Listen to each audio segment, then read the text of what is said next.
that we were only reaching a certain portion of the public. So I look around, and I'm a minority. I'm from El Salvador, and I speak Spanish. And I looked this morning, and I was kind of saddened. I'll read you some numbers.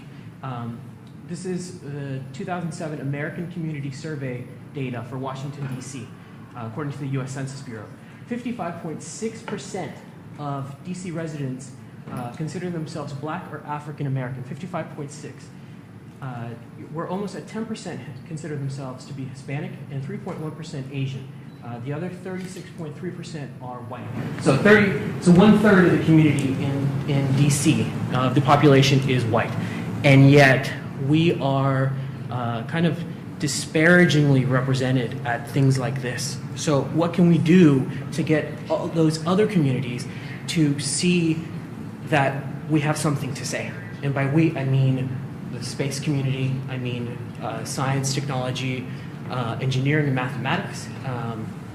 And one part of me, the technical side of me, says, okay, it's about localization. It's about being able to address these communities in their own verbiage, in their own language. So whether that's Spanish or Mandarin or Cambodian, being able to say, this is a top 10 page at NASA or at SpaceX or at OSTP.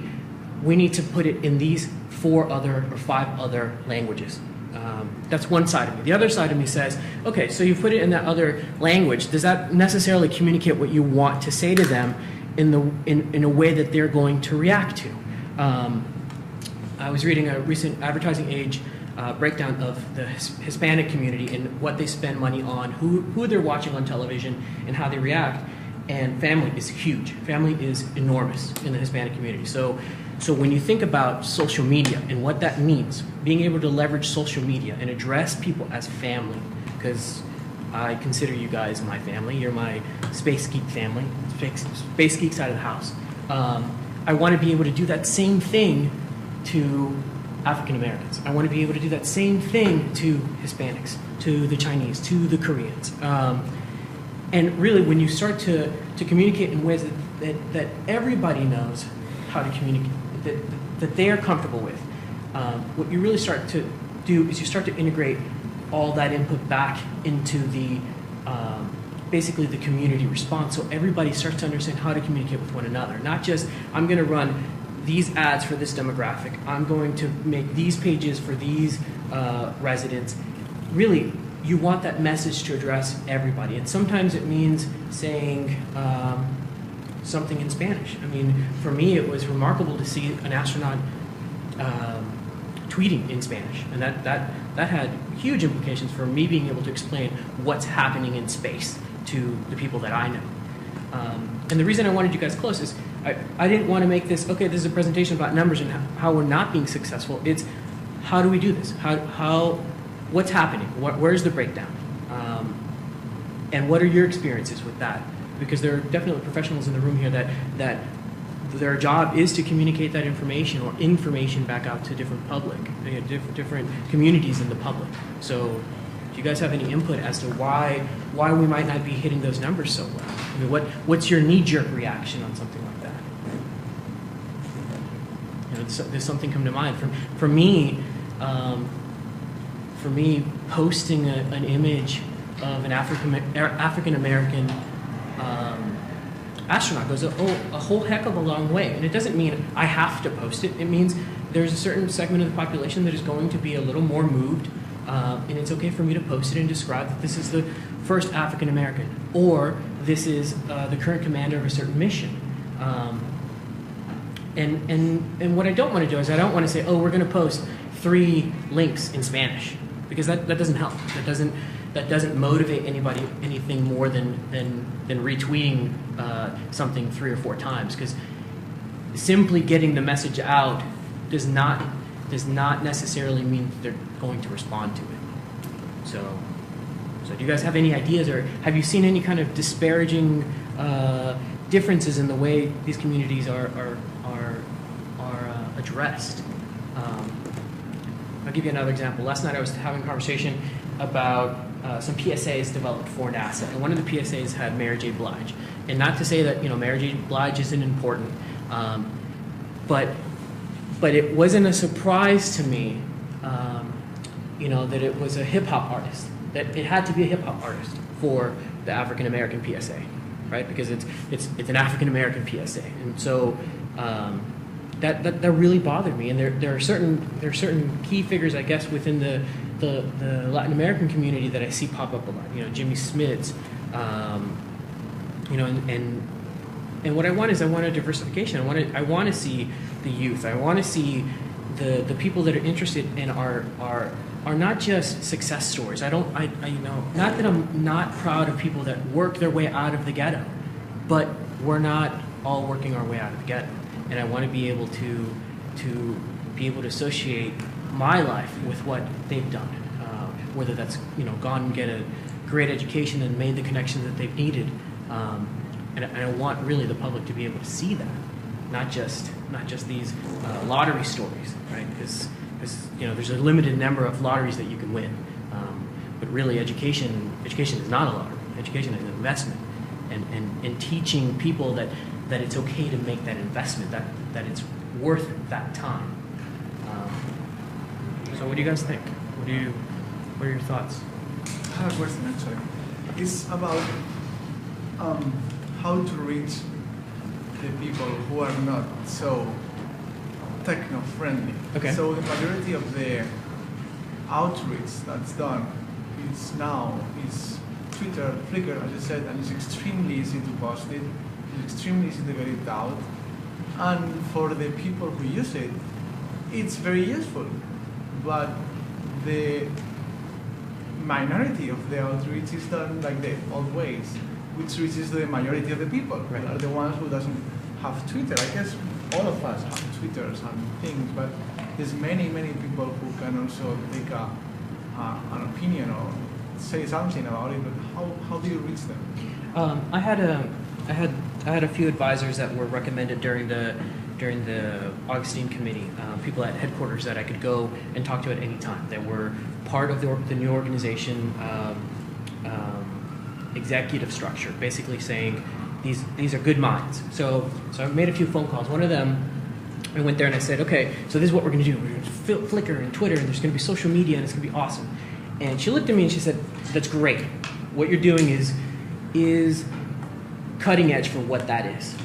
But there are people that still rely on college newspapers. That the college newspaper is the only paper that they're going to get within 100 miles of where they live.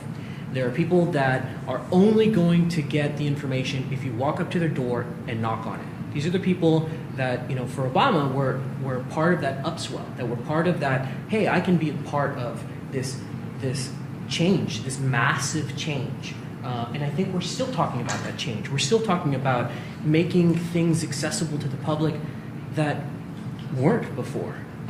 So addressing minorities that may not be tech friendly. I think we have to continue to consider that part of the budget of whatever communication path we take still needs to be on the ground. It still needs to be, I'm not going to rely on the website, because although I get 10,000 hits, there are potentially 100,000 people that I'm not reaching. And that's going to be difficult. I think as the technology becomes easier and easier to integrate, when I can tweet and it posts to my Flickr account and it posts to my Facebook account and at the same time posts and updates my blog, it's going to be very difficult to convince people that there's money, or that it's worth investing money in having people still be on the ground.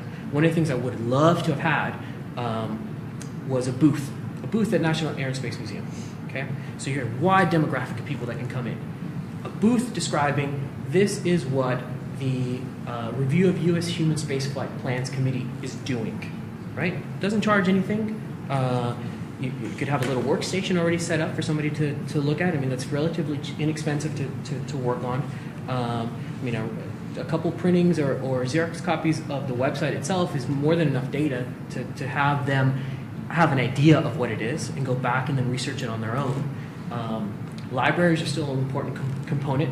They may not be as well funded as we'd all like, but there's still a place where you can generate interest. Maybe you have an outreach day through the libraries. I mean, There are a lot of different places that we can still reach them. And the other is really saying, I'm going to take the time to go and talk to these different communities. I'm going to get up on a Saturday or on a Sunday and make the walk or take the metro or drive to wherever I think I can help, and I'm going to get some people together, and we're going to see if we can set up a booth on our own and talk about what's out there and what's available.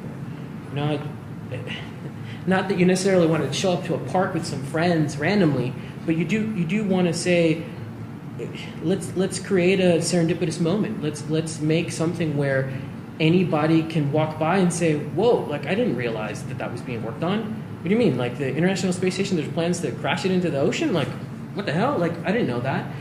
And then you start to create interest. Then it's like, well, you guys going to come back? Like, are you going to come back in a couple of weeks? I was like, yeah, we can come back like in a month. But we'll come back. We'll promise to come back if you promise to come back with 5 of your friends, right? And then you start to create this general interest. But you got to go back. You can't just say, I'm going to do it once, and this is going to be effective. Because I don't think it is. I mean, that's almost patronizing, to say, hey, I'm doing my service here and talking to the public. No, I mean, that's in a way, that's all of our job, to educate one another and let each other know what's happening. I mean, this is a great venue for that. But where do we go from here? Like Mike was saying, this should be a catalyst for what you do. This shouldn't be what you do. This should be a catalyst for it. I completely agree with you. I think that most of the times now, people overestimate the power of technologies like Twitter. It's very easy to do, but it doesn't reach many people. Yeah, it can, but it's again, like you're saying, it's I think it's a cheap out. It can be a cheap out if you rely on it too heavily. It should be part of your communication strategy. It shouldn't be the whole thing. All right. So you have a Twitter account, you have a Facebook account, you're on social media.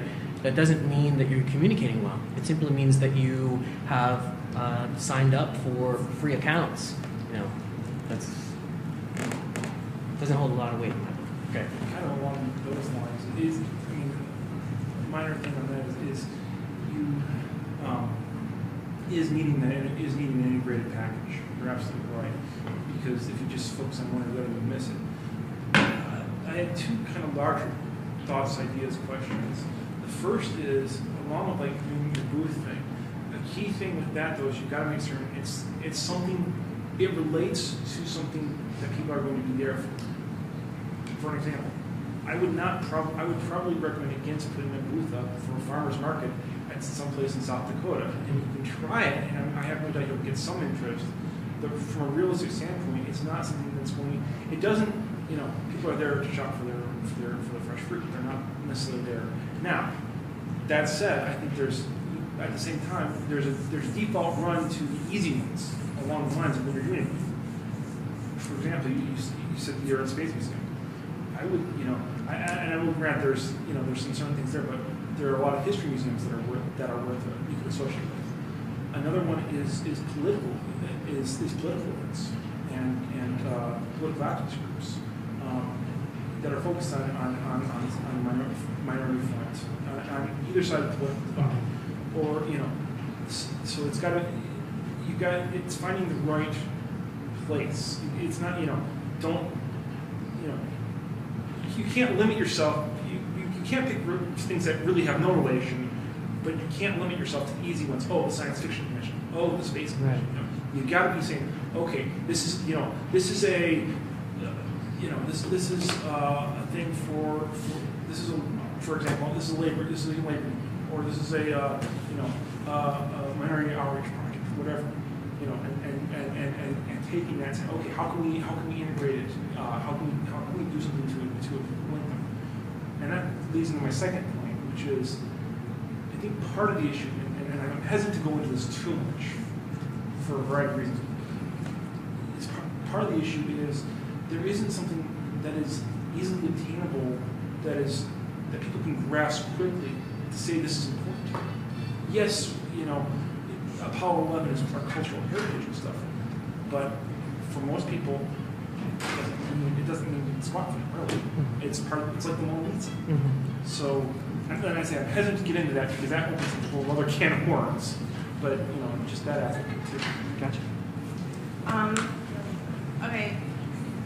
I just have I have a major thing I want to talk about, but before I talk about it, we came in a little late. Could you just briefly tell me what we missed, and then I'll get into my big things. Well, that I want to basically, it had to do with being able to communicate to all these desperate communities, these people that just are all over the place, and how do we access them? How do we communicate in their own language? How do we know? Is this just in the United States you're talking That about? primarily in the United States, but really it can be global. It really depends on what organizations within the United States you're talking about, because there are quite a few that are outward facing, so they have international appeal. They want international appeal. What I really wanted to discuss was the fact that, okay, so you have this really great platform for talking about seeds of interaction, this place being a catalyst, SpaceUp DC for us being a catalyst to what comes next. And yet, minority representation here is pretty low. And what happened? Why did that happen? I was part of the planning committee for this. I said to Mike, I said, you know what, I'll look at the demographics on Facebook through an ad campaign and see what I can do. And I hit a wall. I couldn't crack that nut. I couldn't communicate past a certain point, and I couldn't figure out why. I'm not. I wanted to say my thing. Oh, sorry. Okay. So, this is actually one of the reasons I came to SpaceUp, because I want to talk about this. This is one of the major things that I was interested in. And I just felt this is a good opportunity to sing my spiel. So, one of the my background is in sociology and physics, but mostly sociology. But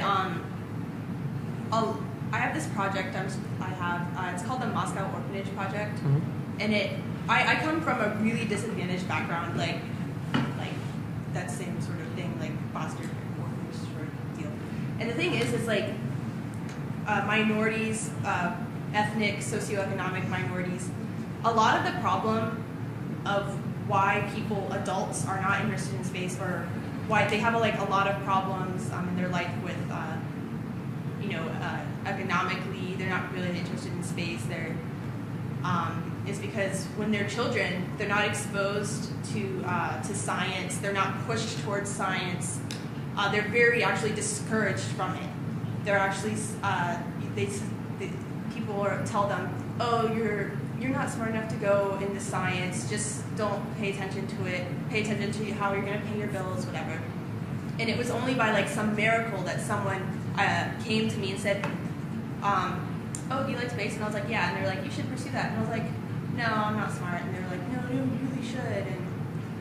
And it was only by some miracle that I actually got out of this black pit of despair that is the rejected sort of class of humanity. Right. And I think what I'm doing in my project, which I really want to make this a global sort of major thing, started in DC, is to reach out full force, get the army, not the army, but we'll make an army of scientists and just go out to minority communities, especially children, because children are very, very, very interested in new ideas, oh, space, it's really cool, but nobody, there's no NASA scientists going to the Boys and Girls Club, or going to some foster parents or foster kids. No, they go to oh, the private high schools have a competition, and that the really expensive private schools and all the really rich kids get to go talk to NASA scientists. So what do you think that's going to take? Okay, so basically in my project, I'll kind of talk about what the project entails, and then what it will take to make it a reality. Well, tell us what because we've got someone here. Yeah. So tell us what it'll take. What do you think needs to happen for these roaming catalysts of scientists to go out and reach out to the communities? And reach out. What do they need? Okay, so right now I'm actually part of a volunteer organization. I don't know if you were here early for my presentation on SGAC. You were? Yeah. Well, that is a very sturdy and strong volunteer community. And once I get funding for my project, then I actually have people in place who are ready and willing to go, you know, do my bidding, I guess. I just need. And how many people is that? How many people in SJC? Well, how many people are ready to do your bidding? Well, it depends. Like, there are thousands and thousands of people in SJC, and I mean that's just where I would start, and then it would branch out from there. Hopefully, my numbers for the number of people I would like to reach, number of children, are like easily in like the tens of thousands. Hopefully more. It would be like a dream if it would get to like a million. Because there's a lot of kids around the world, of course. A lot of kids living in abject poverty, people who are pushed off into the boundaries of society, forgotten. And you know, those are the children that want it to the most. They want to get out, and they so badly, you know, just need somebody to come up to them and say, you can do it, and this is how you do it. Like I'll give you an example. In West Virginia, there's a lot of really poor kids. That's where I'm from. Mm-hmm. Me and my advisor worked in like kind of a prototype project called the Pulsar Search Collaboratory, because I did astrophysics, and we said, okay, let's have this project. We'll invite kids from West Virginia, and what we did, we took kids from various high schools, not like rich kids, like really poor kids, and we took them and we taught them how to do astrophysics research. And we actually had actual astrophysical data, and we taught them how to do the research. And it was like the coolest thing ever for them, like through their minds. Yeah. And and the people involved, the volunteers, were so excited to help, because kids are so enthusiastic, especially the really hungry ones. Like they get really enthusiastic, and then the volunteers get really enthusiastic, and it just becomes like this volcano of enthusiasm. Yeah. No, I agree.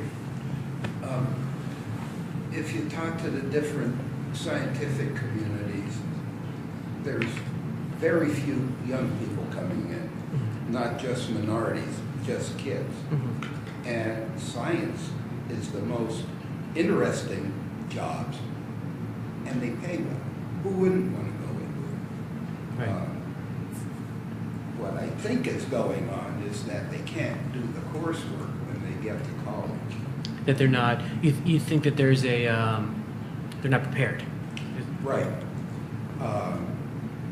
I mean, the kid isn't going to go into take a science curriculum if he can't do the work. So what do we need then to prepare them, right? Like if they're failing at the middle school and high school level, if they're not able to move on to college, much less graduate school, what do we need to do to get them motivated? It's what the public school system needs to do. Okay, so that was designed in the mid to late 1800s, and the engines of the economy at that time were factories powered by steam and a family farm powered by mule. so is this So the same system hasn't been updated. so is this policy change? Is this us getting together and making enough of a racket to say the education system is mostly responsible for the lack of engineers? Absolutely. I mean, all science groups should do that. I mean, Bill Gates is beating the drum. He can't get enough employees that have the skills so that they can be trained. Mm-hmm. I mean, he just can't. He has to import them. I mean, any science field is the same thing. So, very few young people. So are you arguing then that perhaps India has a better preparatory system for potential engineers? Well, I don't know about that system. I'm not familiar with it. I know they have a lot more people. And the bell-shaped curve says that you have really bright people under the far right-hand foot of the bell-shaped curve. And I mean, Bill Gates dropped out of college because it took too much time away from computers. I mean, only one of the two Wright brothers graduated from high school. I mean, you have genius, but we need more workers than just that Right. very, very bright group. Right. I agree. Let me ask a question related to that. You say it's within the schools. I would actually challenge it slightly. The reason I say slightly is I actually would argue that it's not just the schools. And I don't mean in terms, it's not just the schools in the sense of this is your classwork. We don't, I mean, you go to elementary schools, you go to middle schools, you go to high schools. Everybody knows, who's on, who won the Super Bowl, who the big names are there. They don't know who, and I'm not, I don't know that I have the answer. I know I don't have the answer to this right now, but it's the issue of how do we create the culture that reveres scientific thought. And I don't just mean in the sense of this is your work. That's a good question. I don't think you can address what you're talking about. I think you need to address it without, how often is there a pep rally for the whole football team in high school? Yeah. Well, the problem is that it takes such a cataclysmic event to change an entire culture, and you can't change the school system because it's so large and there's so much involved in terms of, You can't change it if you say you can't change it. Well, no, I'm just saying you can't change this culture immediately. I'm going to go Obama's I'm going to sign this legislation. Tomorrow the school system changes, and then the next day the culture is going to change. I'm just saying it's going to take World War III. Let's all get our vouchers out, and then that would be a cataclysmic thing. I actually totally agree with you on that. But I mean, what would it take to get a there's science Olympiad. Not all schools have, but a lot of schools have science Olympiad or some variation of Schools with money. I knew some didn't have that much. They didn't do much. I've really not. They were still out there. Odyssey of the Mind, those kind of things. Where you quiz bowl. Less than 5% of the science teachers have a degree in science. I mean, That's the point. I don't think that's what I wanted to say. You don't need to change the educational system. I think what you need to do is motivate teachers. Because when you motivate them, then they will motivate the kids, as you said. And then the change will come from the bottom up. I don't think you need to change the educational system. So what do we need to give? Scientists or their scientists. So then we need educators in this room, We right? had Please teachers motivate in them. our Pulsar Search collaborative thing. We invited the teachers to learn with the students.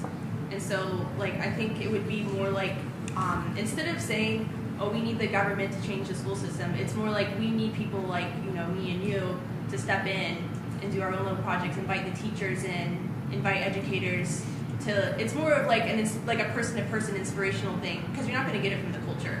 It's going to happen on the more direct scale.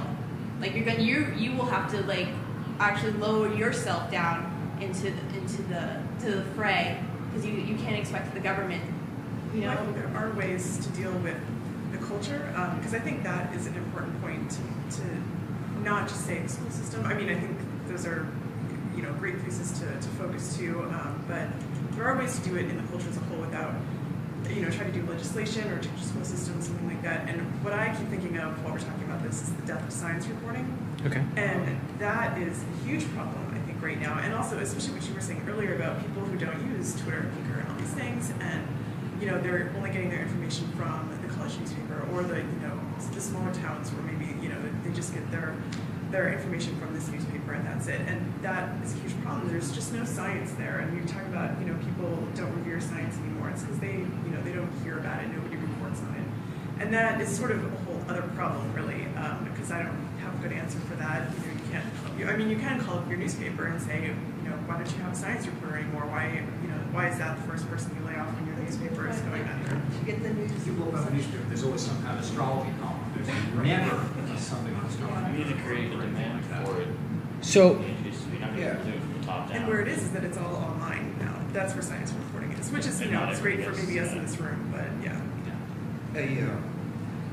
An anecdote that shows how the school system sort of fails. I was on a committee to brainstorm about the Math and Science Center in Richmond. That was the greater Richmond area had during the space race. It was a response to the interest in space back in the 60s. And there were 3 goals for the Math and Science Center. One was to support all the science teachers in the greater Richmond area, all the school system. And the other was to have some classes that would get the kids excited about science. And the third goal was to encourage kids to go into math and science. And I said, how do you measure your results? Mm-hmm. He said, classroom feedback forms. I mean, they were in business for 40 odd years, and they had no idea whether that goal, how that goal was being met. They had no measure whatsoever. Mm-hmm. And it was the design of the system. Right. That brings up a great point, which I had some questions for the participatory exploration presentation previous to this one, which was no matter what we do, no matter what path we take, no matter what the communication strategy is, it needs to be measurable. Whatever you're doing needs to have an infrastructure that allows for real-time reporting. Part of that real-time feedback is what feeds into making Twitter this kind of meta game that it is. How many replies can I get today? How many people can I get following me? Or did I make something happen? Like, boom, did that thing happen? Flickr, how many people saw my picture and liked it? I mean, just liked it. Like, you love me? You really love me? Like that feeling. Or on Facebook, how many hit like? How many hit share? How many were willing to respond to something that just kind of bubbled up one morning and you decided to post? And you really being able to measure that gives you the ability to be agile. It gives you the ability to shift if you need to shift. So we ask, how do we report back? Okay, so we have some idea and we create a baseline of how that reporting is going to come back. This is how we're going to reach the African American community in Washington, D.C. over the next 18 months. Well, our strategy is not working. And then you see the ship going down, you see it failing, or you say, let's change our strategy. And really being able to commit to being agile, being nimble, being able to say what we're doing is not perfect. Perfect is the enemy of done, right? If you want to be perfect, you're never going to finish anything, because we need to constantly be evolving, constantly addressing new and different problems. And suddenly we find ourselves at this monolithic issue rather than a smaller issue that could have been addressed in pieces earlier. Now it's, oh my God, we don't have a workforce to create the future. That's this huge block, right? But that block really isn't a big block. That block is a container of all these other little problems. So how can we break that block up again? How do we take that thing and break it up so different people in this audience can start to say, this is the problem I'm going to choose. This is the problem I'm going to choose. And then we come back to it and report it back, or look at a dashboard or whatever it is, this place that we can communally say, hey, I made a difference. I was able to get 5 kids to tell me they were gonna, try to go to college, or get an A on this math test, or try to apply for a job at SpaceX or any of these other organizations that are hungry, Microsoft, Apple, whoever these American companies are that really are kind of that have a dearth of selection as far as an educated populace is concerned. Yeah. You need an educated workforce. Yeah, you do. You need an educated culture. I mean, you need The family farm is over.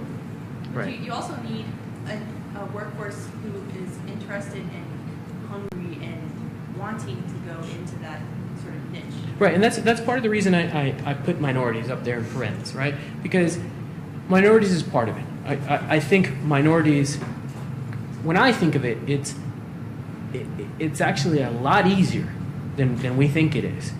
And part of what I talked about when I first started was, what's their language? What's their, and not just literally what's their language, but how do these different communities communicate with one another? What's their daily habit? Are they watching the news? Is it a matter of giving NASA TV some kind of package they have to create that goes to Telemundo or Univision or BET or NBC or News Channel 8? Is it a component that is part of that news or the science reporting? Is it a prepackaged thing that can be trusted? Because science reporting, not everybody knows exactly what they're describing. Even there are a lot of people that are guessing too. But you would hope that getting a package, some kind of media package from NASA for every morning to redistribute, maybe once or twice every day. Show it during the, if you guys can afford 2 minutes somewhere in your programming. Why isn't that part of NASA's charter, or is it? Have we discounted that already? Well, that's might be a bad analogy. I think you almost kind of approach it like a political campaign in that base. You said you're sitting in the booth with the Air and Space team. Yeah, that's great, but you're not really going to have any converse that way. You're kind of going to tailor your message to win over people that normally aren't going to come to your side. I wouldn't know how to do that, especially, but that's probably the kind of approach you might want to take taking just people doing campaigning for stuff. When we first started, we actually wanted everybody to be close. So if you guys don't mind, like if some of you could come down here and talk with us. Somebody had their hands up though. Did one of you guys? Okay. I did. I'm sorry. We weren't really sure what was going on, so we just did. Okay, no problem. And I couldn't hear the last thing that he said, but about NASA's charter and why isn't that in NASA's charter and taking apart big problems to find little things that we can fix. One thing that I have really, really seen is the need for a help in the elementary classrooms, because that seems to be where we lose student interest and teacher preparedness are both very low in that area. But we have, like, I do EPO for one of NASA's missions, and we have a very hard time getting our scientists to participate. Why? Because it's not part of their job. So they don't see outreach if as they a necessary thing. if when they were hired, they were required Yes. an hour out of a work week to go and talk to you and see what they could do about outreach, would that help? Absolutely, that would help. That would be huge. It seems though like we would need an absolute paradigm shift though between my impression has been that a lot of the scientists and engineers see speaking to people as the general public as something that's kind of beneath them, and that the ones that are doing that, it doesn't help their professional career at all. It's taking time that they aren't, taking time away from research. They aren't getting paid for it. The first thing a lot of people ask me is if there's a charge code for going and volunteering at these things. So I'm not sure, how can we fix that problem when it makes such a huge impact? Let me push back on the other side there. Being a former NASA engineer, I used to go do a lot of public, I did the, what do they call it, where they'd ask for guest speakers. I'd go out and talk to kindergartens, I'd talk to art schools. I used to... Oh, I'm not saying... No, I'm not, but I'm going to push we back. have 2 people that do it. I'm just saying, what you want is the engineers and the scientists to learn the public outreach skills. And let me push the other way and say, why don't you as the public outreach people learn the scientific skills? Oh, come on. They want to hear from anybody. They want people to pay attention. It doesn't matter whether you've got a PhD next to your name or not. That's what I do. Oh, the kindergarten? No, the children don't care. As long as you are there to support them and give them some sort of education, they'll be inspired. They'll be inspired. When we had the Folklife Festival, I worked there for 2 weeks on the children's activities. Right. And Smithsonian pushed back on us because they were mad that we were bringing real people and not scientists. They wanted real scientists there. We're like, well, our real scientists are very good in some cases at talking to people. Well, and that's right. They're scientists. That's they're right. engineers, and some of them You want to play to their strengths and not to their... But they didn't like the fact that the EPO people, and in India, starting EPO people are scientists, but they like the outreach side of it, and so they switched careers. And that's a good data point from Smithsonian, but you're not going to get that same reaction from Mrs. Smith's kindergarten class or first and second grade class. But if they ask for No, not astronaut or scientist. Yeah, if they ask for an astronaut, then they Well, and Stacy that's- Gross, who's got an elementary degree and But if you're from like the dump, like where I come from as a kid, and like nobody comes to see you or tell you about space, and just like if any old person comes off the street and talk about you, you're happy. You don't care if they're an astronaut or a scientist. One of the things that I had mentioned before, I have this on my wall on my door at my office, so you have to read it. Is perfect is the enemy of done, right? So yeah, they may want an astronaut, they may want a scientist, but tough cookies, you're not going to get one. Perfect is the enemy of done, right? So you work with what you have, and we need to, as a culture, understand that's part of our obligation to say, okay, if we can't get it, can we get you to come in, and then maybe next year we do, or what do we have to do to make that happen? Back to what we were talking about, I am the only one that goes out and does classroom visits, and it's one thing to have a teacher who's unhappy because the scientists didn't come and visit them because it was little old me, but then there's also me and the entire DC and Baltimore metro area. So what do you need? What do you need? I mean, there are very few EPO people compared to scientists in general, and if I'm not asking every scientist to become an EPO person, I'm asking that the culture change so that it's expected that they contribute to the workforce that will be replacing them. How can a kid be inspired in the way that they need to be if they don't see what their life could be like? Okay. And how am I supposed to do it if that's not my life? I think we're out of time after this, right? Yeah. Last one. Oh, I just wanted to say there are people at it actually. I'm part of they call it the MORE programs, minorities. Can you talk a little louder so? Oh, it's minorities, homogeneous research. What they do is they target a different approach. They seek undergrads in college that they don't know where they're going to go yet, and they're already in college.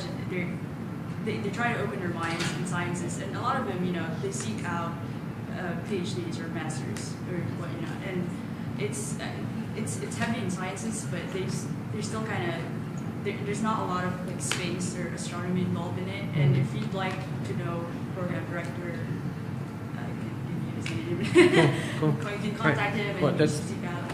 that's all the time. Thank you. I think that's it, guys. We can talk offline. Well, thank you. Thanks.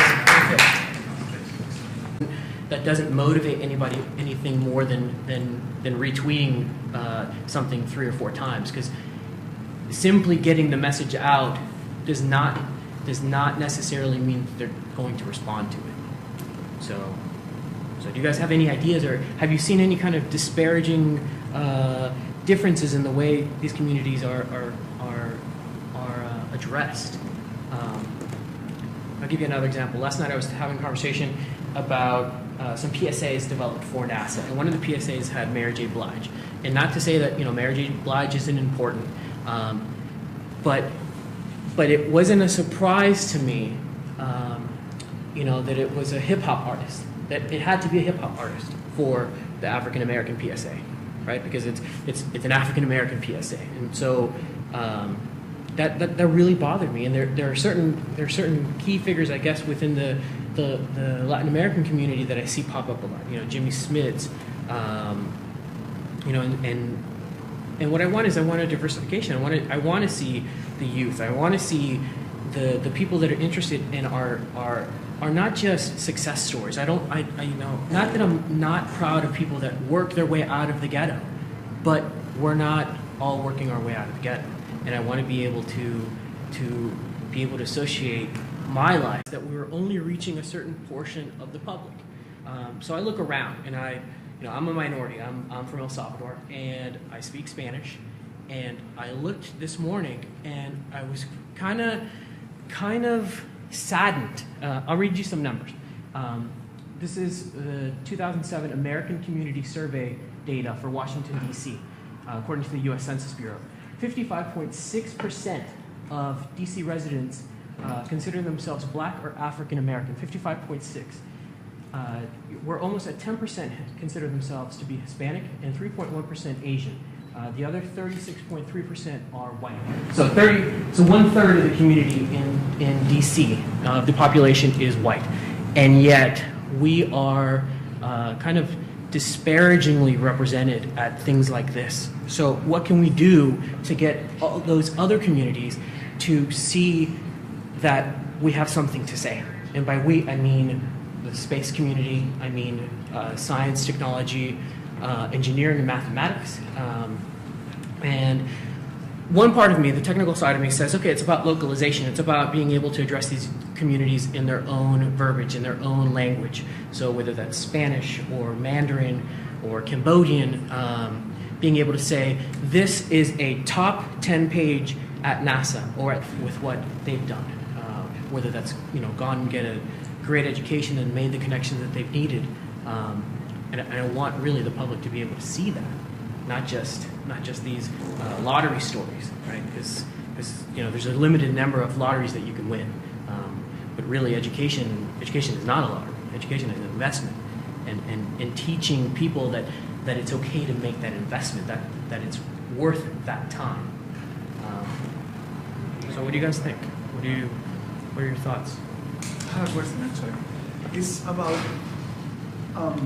how to reach the people who are not so techno-friendly. Okay. So the majority of the outreach that's done is Twitter, Flickr, as I said, and it's extremely easy to post it. It's extremely easy to get it out. And for the people who use it, it's very useful. But the minority of the outreach is done like the old ways, which reaches the majority of the people, right, are the ones who doesn't have Twitter. I guess all of us have Twitters and things, but there's many people who can also take an opinion or say something about it. But how do you reach them? I had a few advisors that were recommended during the Augustine SpaceX or at OSTP. We need to put it in these 4 other or 5 other languages. That's one side of me. The other side of me says, okay, so you put it in that other language. Does that necessarily communicate what you want to say to them in a way that they're going to react to?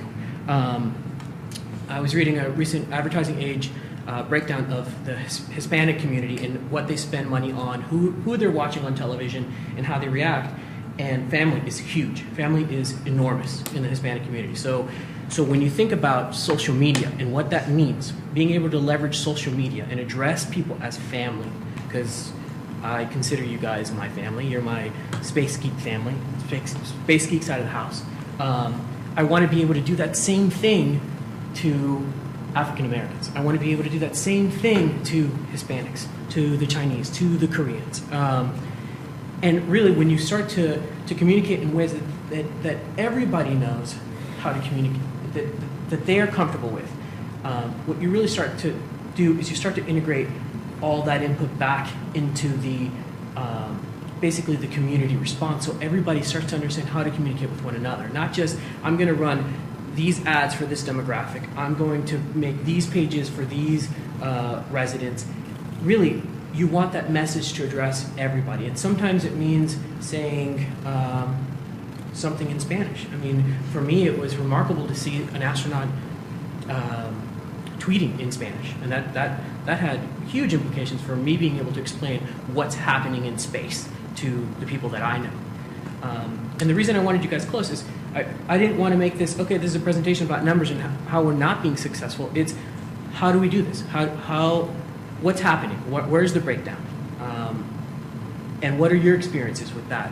Because there are definitely professionals in the room here that their job is to communicate that information or information back out to different public, different communities in the public.